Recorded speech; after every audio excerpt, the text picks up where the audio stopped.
우리에게 주신 말씀은 베드로 후서 1장 1에서 4절 말씀입니다. 함께 봉독하겠습니다.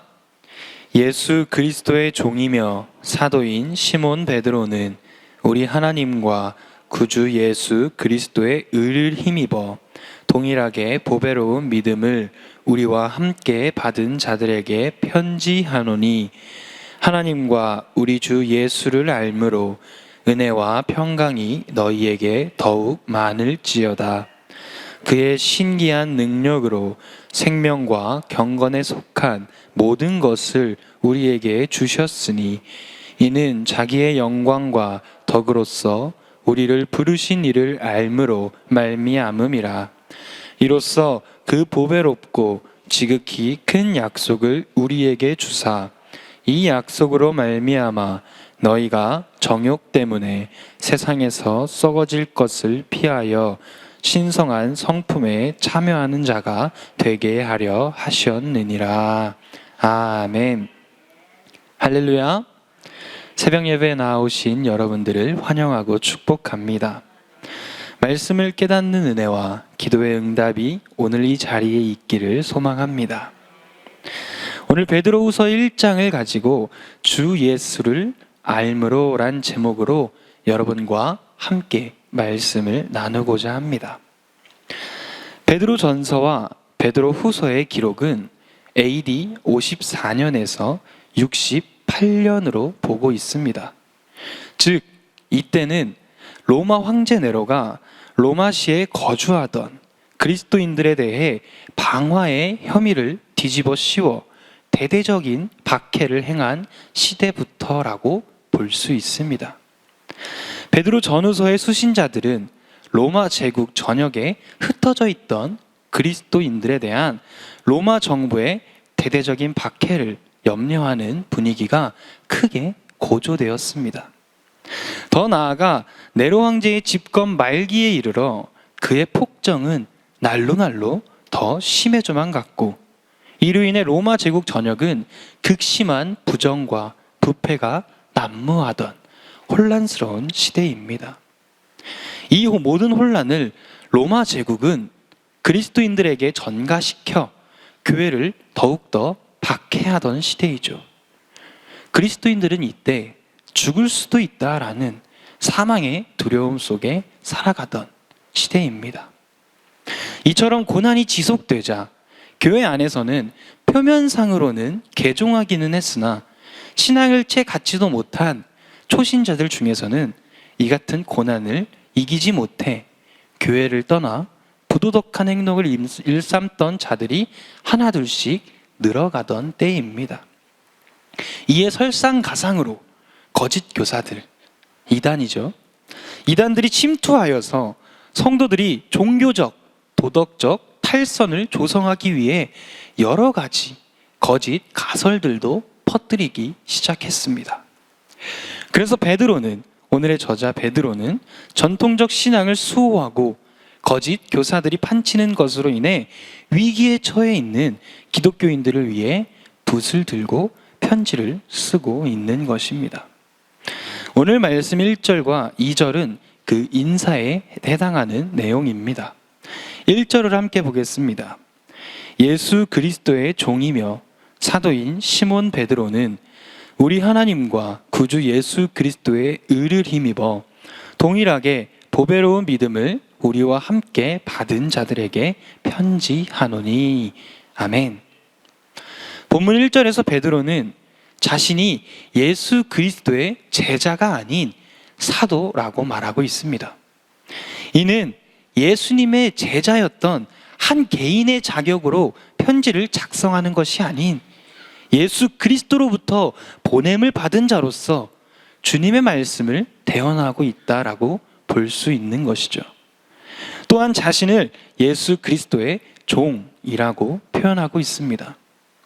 종은 지난 새벽에도 말씀드렸듯 주인에게 소유된 것입니다. 자신의 의는 있을 수 없는 직분이죠. 그런 직분으로서 자신을 표현하고 있다라는 것. 즉, 베드로는 자신이 예수 그리스도께서 피로 구속하시어 하나님의 자녀가 된 자라고 표현하고 있는 것입니다. 2절입니다. 하나님과 우리 주 예수를 알므로 은혜와 평강이 너희에게 더욱 많을지어다. 아멘. 베드로는 수신자들에게 말하고 있습니다. 2절은 베드로 후서의 핵심과도 같습니다.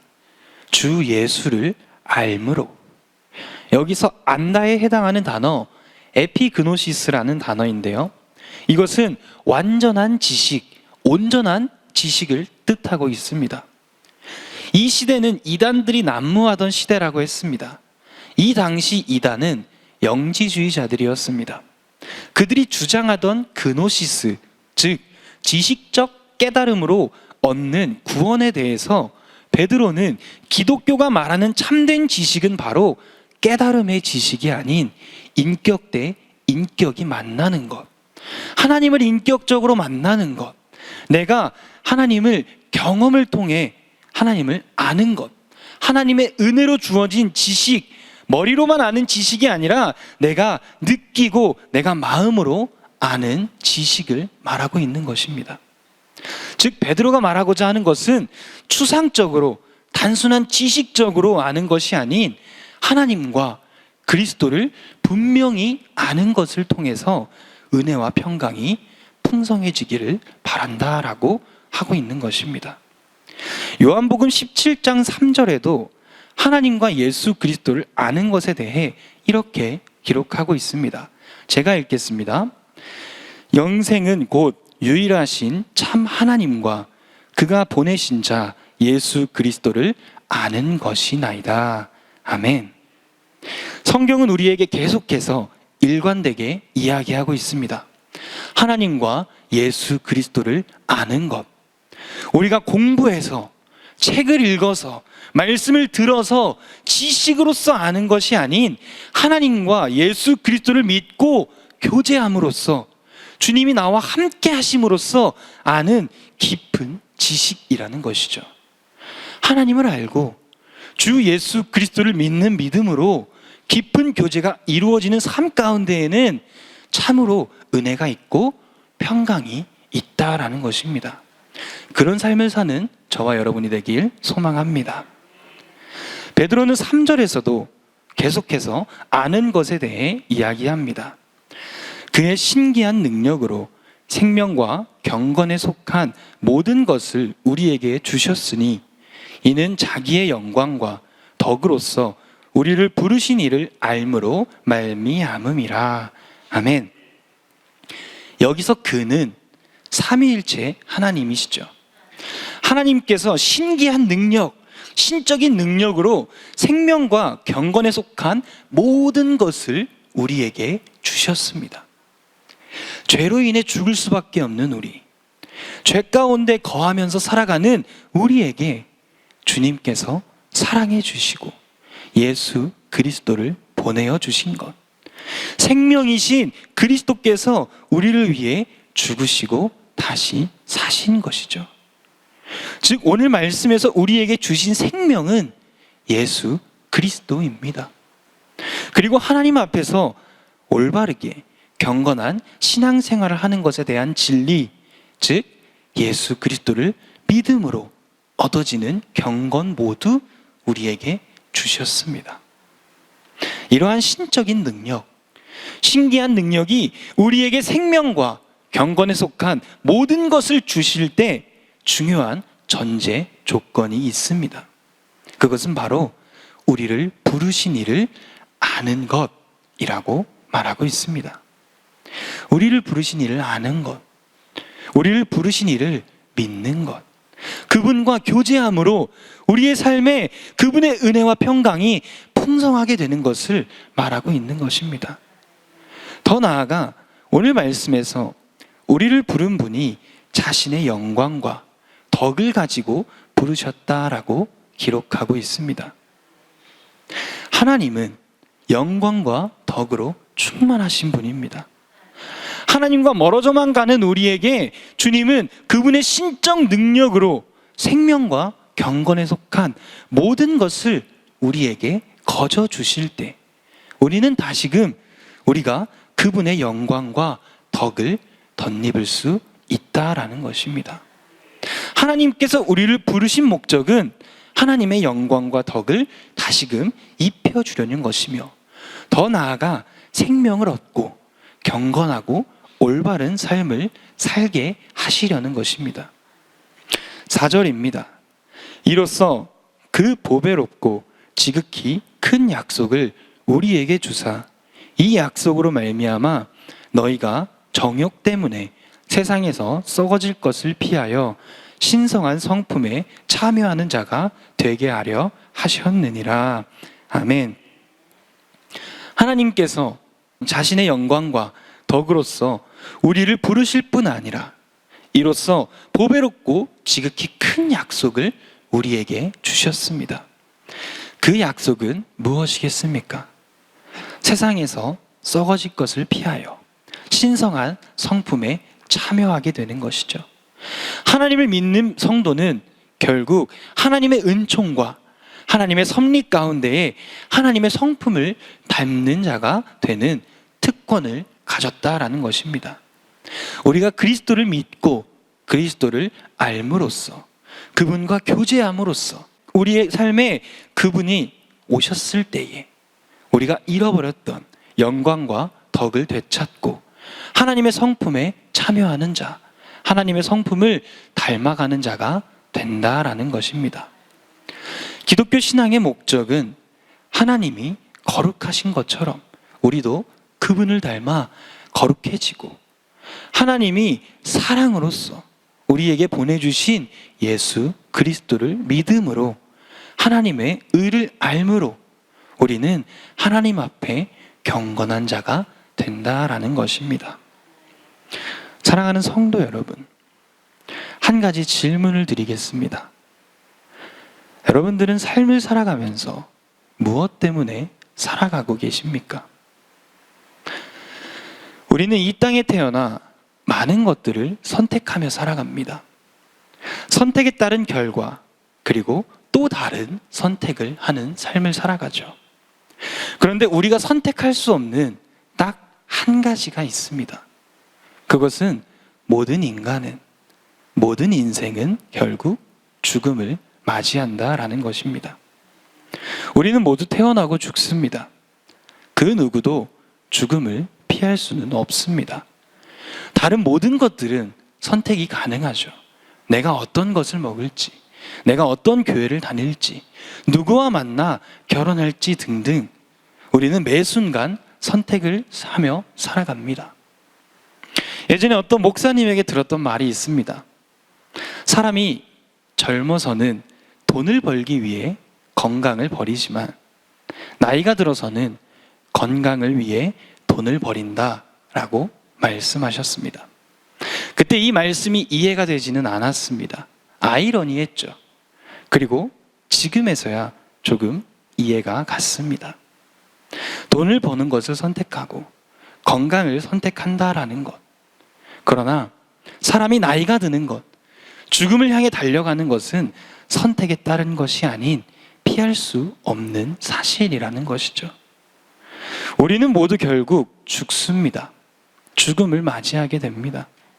그렇다면 성도 여러분, 여러분들은 어떤 선택을 하시겠습니까? 우리는 많은 것을 배우기 위해, 또 많은 것을 알기 위해, 많은 것을 얻기 위해, 잘 살기 위해 좋은 것, 더 나은 것, 더 많은 것들을 선택하며 살아갑니다. 이것이 잘못되었다라고 말씀드리는 것은 아닙니다. 더 좋은 것, 더 나은 것을 선택하며 살아가야 하죠.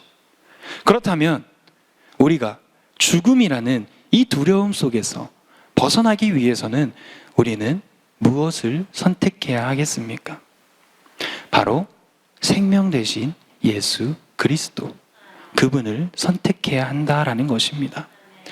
생명이신 예수 그리스도, 그분을 아는 것, 그분과 교제하는 것, 그분을 믿는 것, 오직 생명이신 주님만이 우리를 죽음의 두려움에서, 사망의 공포에서 놓아주십니다. 오직 예수 그리스도만이 우리를 자유케 하십니다.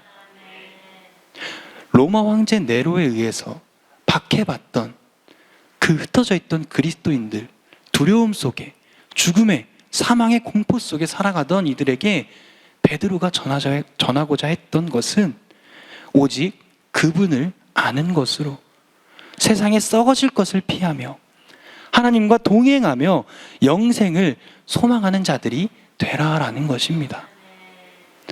오늘 저와 여러분도 그러한 삶을 살아가길 소망합니다. 예수 그리스도를 믿음으로, 그분을 온전히 알므로 오늘 우리의 삶에 하나님의 은혜가, 하나님의 평강이 풍성하기를 소망합니다. 기도하겠습니다. 생명의 주권자이시며 세상 모든 만물의 창조주이신 하나님, 오늘도 저희를 불러주시고 저희가 말씀으로 하루를 시작하게 하여 주시니 감사드립니다. 죄로 인해 더럽혀진 우리를 불쌍히 여기시고 우리를 사랑하사 생명 되신 예수 그리스도를 우리에게 보내어 죽었던 우리에게 다시금 생명을 주시고 영생을 얻게 하시는 주님, 값없이 주신 그 은혜에 감사드립니다. 사망 권세 모두 이기신 예수 그리스도를 믿는 믿음으로, 그분을 온전히 알므로 하나님의 성품을 닮아가는 선창의 모든 가족들이 될 수 있도록 하나님 인도하여 주시옵소서. 주님의 능력으로 하루하루 주님 앞에서 경건한 삶을 살아가며 말씀 앞에 순종하며 그 말씀에 반응하며 살아가는 저희들이 될 수 있도록 주님 인도하여 주시옵소서. 모든 것 주님께 맡기며 감사드리며 예수 그리스도의 이름으로 기도드립니다. 아멘.